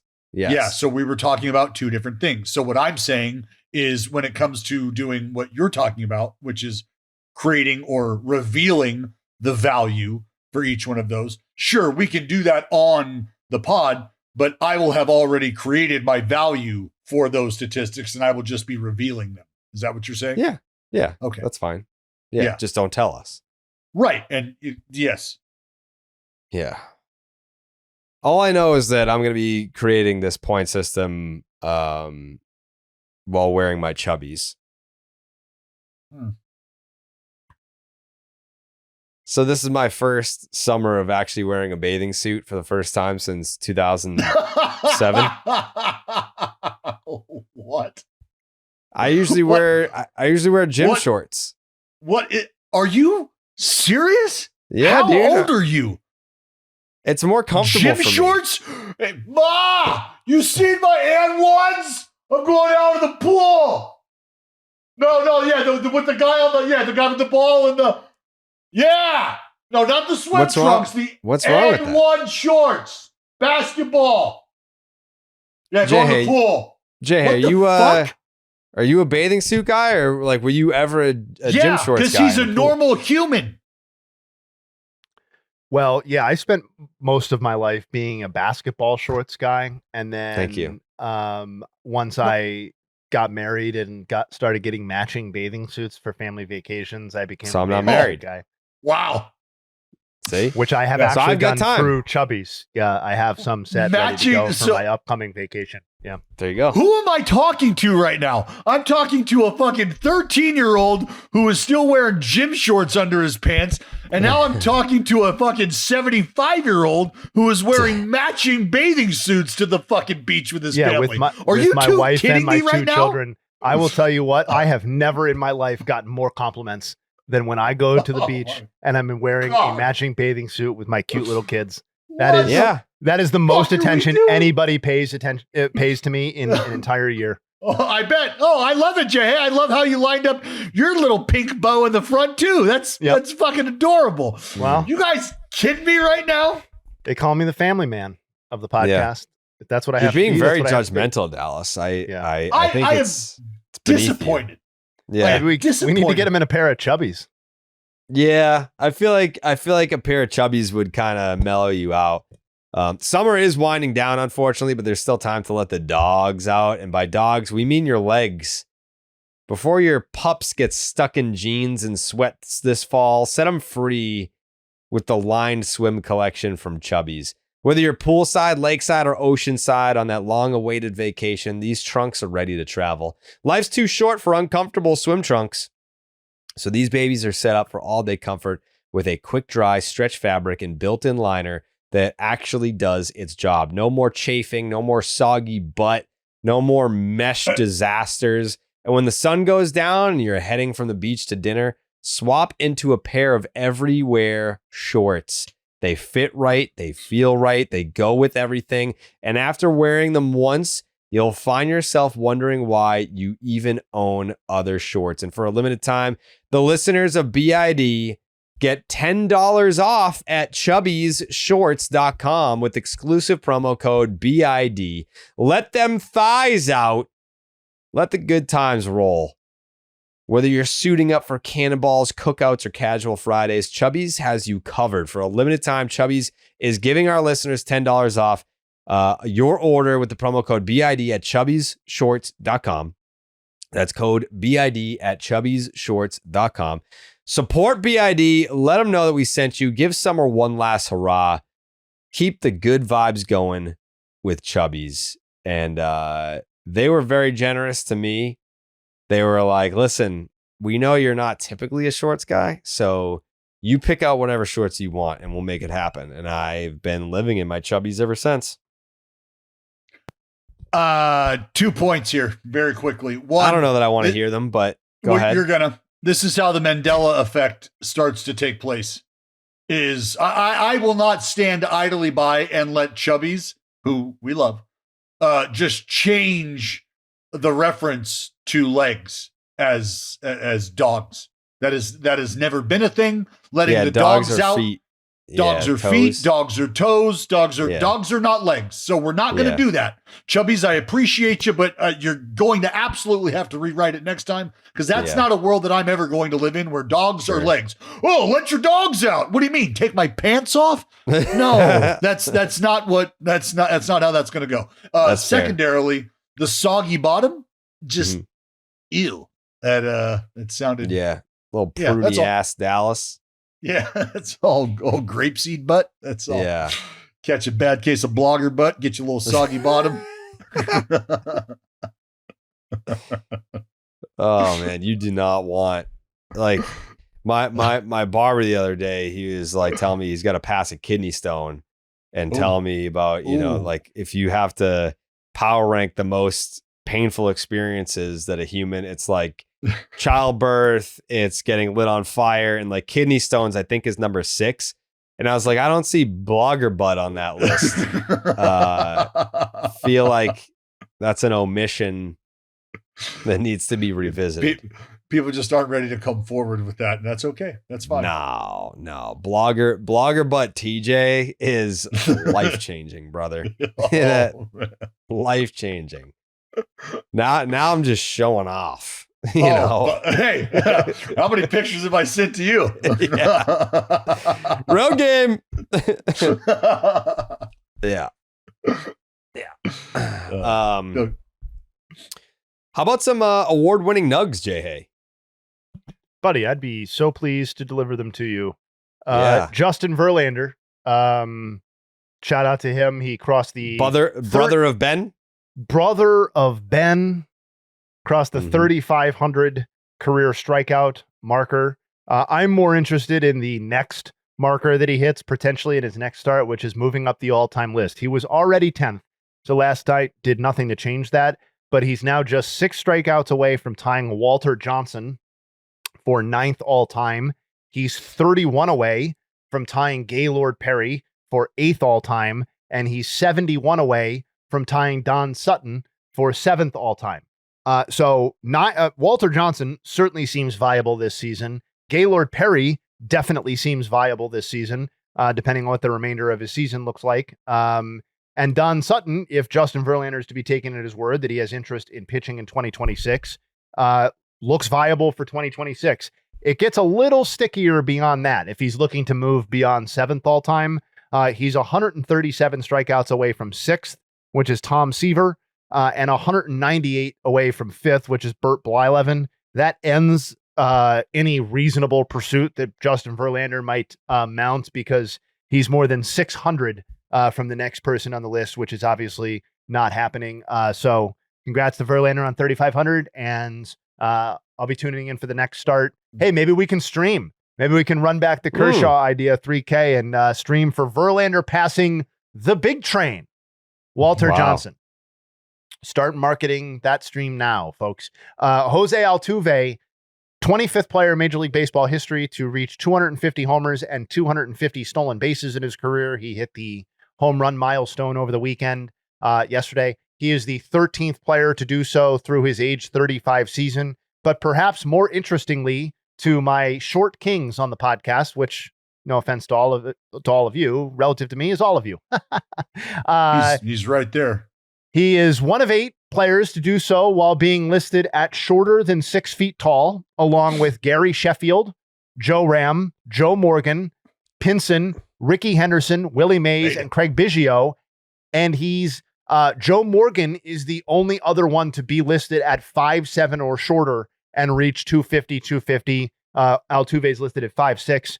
So he is, per Baseball Reference, the shortest player in Major League Baseball history to get to 250. So that's not surprising if you've seen Jose Altuve before, but there's some context historically on how rare somebody that small or anywhere near that small is, racking up that sort of power numbers and speed, I guess. So congrats to all you guys. Yeah.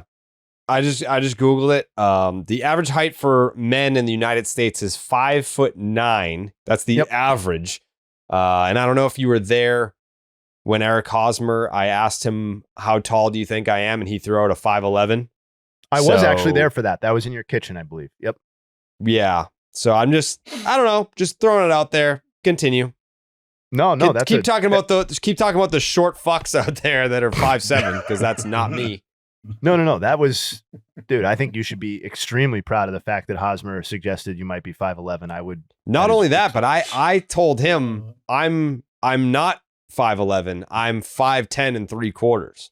That's good honesty for you. It is funny though, because it's all about context, right? Because if we'd asked Eric, hey, how tall do you think Jayhay is? And he said 5'11", I might have walked home. You might have been mad about that. Yeah, I might have walked out. Might have been the end for me on that stream, because that would have been an insult, because I am a robust 6+. Juan Soto, he's up to 18 stolen bases on the season. He had 19 stolen bases in his final season in San Diego and his lone season with the Yankees combined. So, maybe the whole of the production isn't quite where it was last season, but he's trying to make up for it.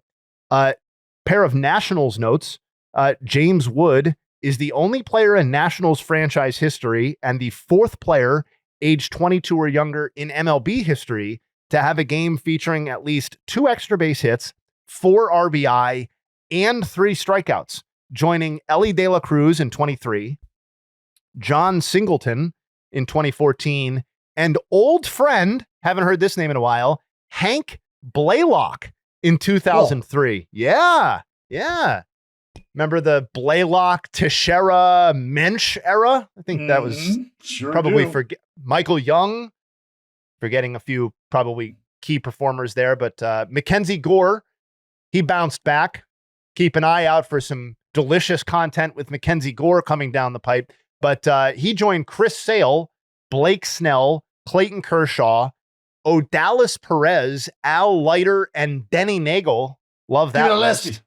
As the only lefties in the wild card era to have a start featuring 0 runs, 1 or 0 walks, and 10 or more strikeouts against the Giants, which you did yesterday afternoon. Tanner Gordon. This is the other side of the pitching coin, unfortunately. The giveth and the taketh. Second pitcher on the Rockies this season to allow 10 or more runs in a start of fewer than 5 innings pitched. It's the first time since 2015 that the Rockies have had multiple such starts in the same season. You don't want that, certainly. Vlad Guerrero Jr., just shout him out. He has a 384, 459, 733. That's a 1.192 OPS slash line with 7 homers over his last 21 games. He's raised his season-long OPS by 74 points over that 21-game stretch. And if he maintains his current pace, this will be his 3rd season with the Blue Jays with an OPS plus of at least 140, which would tie him for the 4th most seasons in franchise history, with Fred McGriff, and behind only Carlos Delgado, Edwin Encarnacion, and Jose Bautista in franchise history. Obviously, a long way to go on that excessively arbitrary record, but keep it up. I don't like to do the whole, oh gosh, he was right thing, but I did have a premonition on this one, and unfortunately, it feels like it's coming true. Have you seen what Eugenio Suarez is doing with the Mariners so far? Yeah. Oh no. Yeah. Does he have a hit, Jay? He's got a couple. Gosh. It's not many though. It's got like an A double. It's a 111, 171, 190 triple slash. That's a 362 OPS with 1 homer and 27 strikeouts in 17 games. That's actually 27 strikeouts in his last 70 plate appearances. That actually predates his arrival with the Mariners. That includes some struggles with the D-backs, but the cold streak had hit by the time they traded for him. That's nearly a 39% strikeout rate over those 17 games. So going to need to go ahead and turn that one around. But we're a positive podcast, so we're going to end on a positive note here and look ahead to the future. Nathan Eovaldi is back on the mound tonight, folks, and he enters his start with a 1.38 ERA through 19 starts. That means tonight will be his nice round 20th start. The lowest ERAs through the first 20 starts of a season since integration are Bob Gibson in 68 with a 1.01, Luis Tiant with a 1.36, also in 68, and then Zach Greinke and Don Drysdale at 1.37. Greinke in 2015, Drysdale also in 1968. Those are the only examples of ERAs that are lower than where Eovaldi currently sits. So if he has a chance to put himself in some pretty rare air through 20 starts tonight, and that to me is easily the most exciting thing on the slate, at least tonight, as he goes for it, and it's against Arizona in Arlington. So those are the Nugs. Thank you, Justin Havens. Yep. My final thought today. It got announced last week that September 17th is Section 10 night at Fenway Park, which falls on the middle game, I believe, of a series against the A's. So I'm starting to think of different ideas. How can we make it different from last year? Different things that we could incorporate as part of the event and the celebration. I don't think that in terms of a first pitch, I don't think that anyone's ever seen someone throw a baseball from the mound to the visiting TV booth before. There ain't a motherfucker down there on that field that's got enough hair on their ass to get that baseball up there. That is fucking insane to say. Number one, it's just a matter of if you can catch it. But that's crazy to say. Of course I can do that. I don't know if I need to pull up the video of me throwing a baseball to Dallas sitting on a trash barrel in a fucking lightning storm on the other side of a outdoor bar venue. But like, not only can I throw a baseball far, I can throw it accurately as well. So I don't know. I'm just saying, like, it's just, I'm thinking of ideas. Hey, you know what? Put your fucking money where your mouth is, bud. I would love to see you stare up at that and go, yeah, yep. With all the confidence you have right now, and then let it fly. I want to see that. Again, it's just a matter of, can you fucking catch it, Dallas? Like, what are we talking about here? You think I can't make that throw? Are you insane? Yeah, I mean, you're yes, I would love to see it. Love to see it. It would suck if it fell short and never got there. I mean, it's gonna get there. I might overshoot because you've never thrown a ball at that upward trajectory before, and you don't really know what you're getting yourself into right now. Is that it? No, I could probably do it. Okay. From the mound. From the mound. Yeah, why not? Easy. It's easy. Should I be sitting like, what do you think, like third row, fifth row? So when it comes down, it's the chirps that don't make sense to me, Jayhay. Those are the ones that I just like. I'm like, what do we mean? You know, I was already gonna come, but I'm fucking for sure coming now. This is great. It's like, you know, the chirps in my mentions of like, okay, midget. I'm like, I'm almost 6 feet tall, man. That's the biggest midget I've ever seen. The chirps of doubt. You can't throw a baseball up to me up here. What are you talking about, dude? Like, how many videos have we made together where I throw baseballs long distances with complete accuracy? Like, how many fucking times? Oh, duh, you suck at hitting. Like, you couldn't get it. And then I roll out of fucking bed. I just woken up 15 minutes ago. Whack! D1 lefty. Whack! Right up the middle. Yeah, I'll take the baseball. I'll give it to my mom. It'll make her fucking day.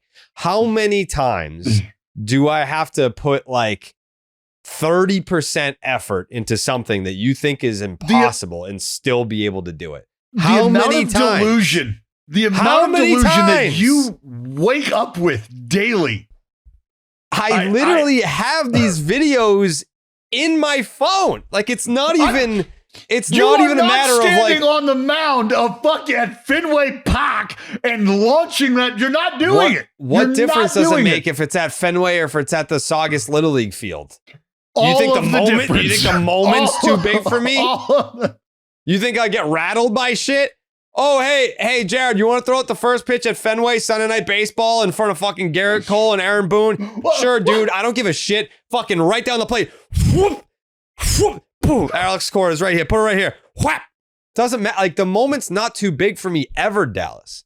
Like, it's not a talent issue. It's not a composure issue. What do you think this is, dude? What do you think's going on? I think I'd like to bet you a jersey that you this guy cannot get that baseball up to the fucking booth from the mound at Fenway. No chance. No chance. Fucking DB mainline. From the fucking mound up to the booth where I'm at. I can't wait. So easy. Dude is going to have to go to his therapist later and say, I almost made it out. I almost did the whole pod without talking about Jersey bet. And instead... Yeah, I had to do it, right? Jared was doing final thoughts and I couldn't control myself. Right. Another Jersey bet. Another one. Yeah. I think it's a good idea, though. Jokes aside, I think you guys should definitely do a Jersey bet on the throw. Yeah. Well, here's the thing is, let's just say the Red Sox are like, you are not allowed to do that. Then I would say, what? I just want a quick reminder. Whose hand will the ball be in when it's time to throw yours? The first pitch? Yours. No. Oh, it's going to be in my hand? Well, by the end of it, yeah. No. So who's it starting with? This is why starting pitchers matter the most, Jared, is because the ball is in our hand. Mm-hmm. I start this fucking party here. Right. So yeah. you can be told no, that you shouldn't do it. From there, it's up to you. Right. Do you have the balls to be your own man? That's going to be the question. Yeah. Do you have the balls to be your own man, or are you just going to get patty caked and put in the corner and listen like a little bitch baby, like a little baby, like a broke back bitch? Mm. What are we doing? Who are you? Well, the other thing. From the mound to the booth. Can't wait. Do your windows open or no? Does it matter? Just shatter the window. Just shatter the window. Just say, it's going to be coming in. I'm opening it regardless. Yeah. Yeah, it's going to be coming in with such force. Fuck a window. Like, right. I mean, it would be kind of the funniest possible outcome would be if Jared managed to get the ball all the way up there and then it just went punk and then went right off the window and went all the way back down. See, I mean, you even heard Jayhay say it right now. Like, I don't know if that was, just sort of. Wait, what? Say what? I was just saying cool. That would be pretty funny if he got the ball up, but it was thrown. It lost so much velocity by the time it got there that it just kind of harmlessly went off the window. That'd be hysterical. That'd be viral as fuck. The tone of how it was delivered, if indeed he does get it up there, right? If indeed, so there was already firmly in the camp of I don't know what biting that off actually means because I personally probably can't do it. So that's where my head's at right now. I for all of our BID physicists in here, somebody please just lay out what that's going to require from young Gerard here. That's all. I just need him to have an idea of what he's battling. Of a fucking 40% effort throw. Can't wait. Like what do you think this is, Dallas? I think this is a jersey bet that I just cannot wait to win. That's what this is. Well, I didn't accept. We'll get to it. Oh no, you accepted. You accepted no, I didn't. this. No, I didn't. My final thought is we had an incredible moment in our game over the weekend where Jen Powell became the first female to umpire a Major League Baseball game. She was behind the plate, and I know the clip has already gone viral of her first pitch, ball inside by a few inches, ball gets thrown out. Look, all that aside, have your fun. It was with that. it was fine. A foot, but it was men do that all the time. Men do that all the time. That's the big takeaway. Yeah. You ever heard of laugh a fish all story? You want, yada yada yada. But like, how many male umpires do you fucking people make fun of all the time for blowing calls? It's the human error. It's the great beautiful game. It's the human error. I just love what I really appreciated was all of the accounts of individuals all along her way to the big leagues who were showing encouragement, showing support, letting her know, hey, like, and that's, I think, what we really talk about as players when we say, bro, we don't give a fuck about all the other stuff that you hear people on the outside talk about and think that we care about. Like, we just don't care. Like, we don't care. If you can do the job and if you have earned your way to this point, that's all we care about. That's all anybody in this world cares about. And she has more than earned the opportunity to be where she's at. And so that's what I wanted to acknowledge is all the hard work that goes in to getting to that point. And I know that people are going to take that first pitch moment and try to make something so much more out of it than it is. It was one call. It happened to be the first call. That's what happens when you commemorate a moment like that is ball, strike, whatever it is. You take the ball, you put it aside. So congratulations to Jen. And I love to, I love to feel like as a whole, we're continuing to trend in the right direction when it comes to making sure that folks understand that they have a place in our game, regardless of your background. No doubt. Yeah, it was obviously just like that happens. And you're like, oh boy, here we go. But I think a lot of people had the similar take of like, you're going to tell me a man's never missed a fucking call like that? Like, give me a break. Like, it's not. this honestly, like we don't need to go down this rabbit hole and go off on this tangent here, but doesn't it make it feel like couldn't this be the see? Everybody's human. Doesn't matter, guy, girl. Everybody fucks this stuff up. Everybody fucks this stuff up. Even the umpires, male, who have been doing this for 20 plus years, guess what? They fuck it up too. Everybody fucks it up. Yeah. Just like Dallas is about to fuck up another jersey bet. Oh my God. When I put that shit on a line. I'm gonna right to his teeth. Where's fucking Chat GPT? We're gonna fucking solve this right fucking now. Well, like how far is it to go from the mound to the press box? Like, I don't know. Yes. 200 feet. It's not the throw that you think it is. That's probably gonna be the easiest throw of my life. Go ahead, type that in. Dumbass. We're searching the web right now. What did you prompt it to say?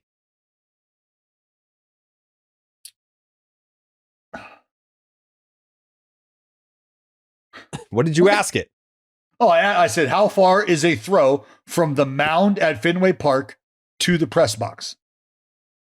Yeah. And this is, they're not, this is what I thought would happen. They're not factoring and it doesn't know dick because it sucks. Yeah. It's not factoring in height.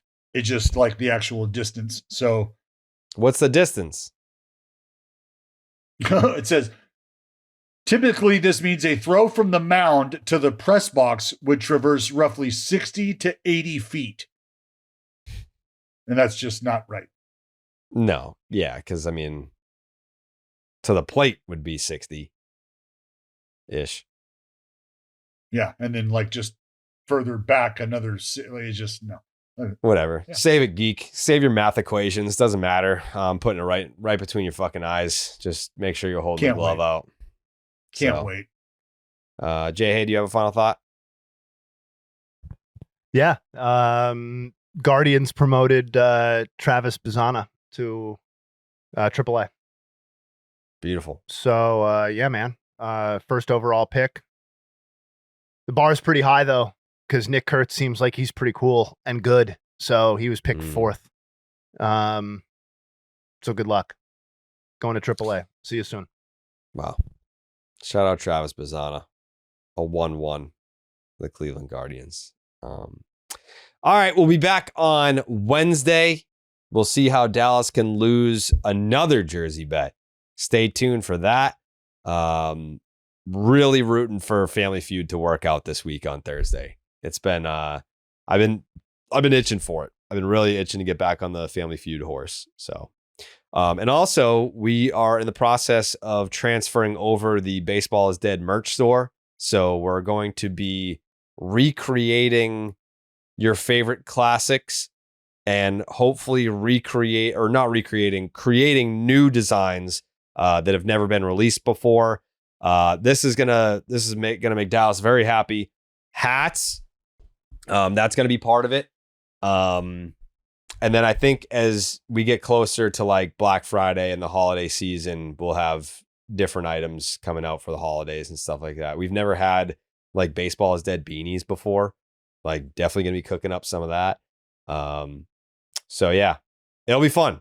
This is a new fun, exciting thing for me for the first time ever since we've had, the Baseball is Dead franchise in Section 10 to be able to like fully get my hands dirty on the merch side of things. Like that was, I've said it a bunch recently, but like that was my job before I got into this shit, was creating apparel and merch for Sully's.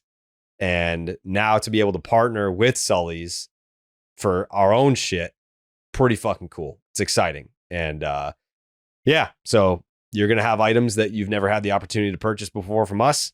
And I'm excited to collab with some very talented individuals on bringing all that to you guys. So stay tuned. We'll have updates as soon as we get the merch website transferred over to us, and then we'll be able to get cooking on opening up that merch store. So we appreciate your patience. We'll be back on Wednesday. Thank you guys for watching.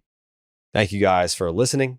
Enjoy the next 48 hours of baseball. We'll be right back here to break it all down with you guys on Wednesday morning. We'll see you then. Wow.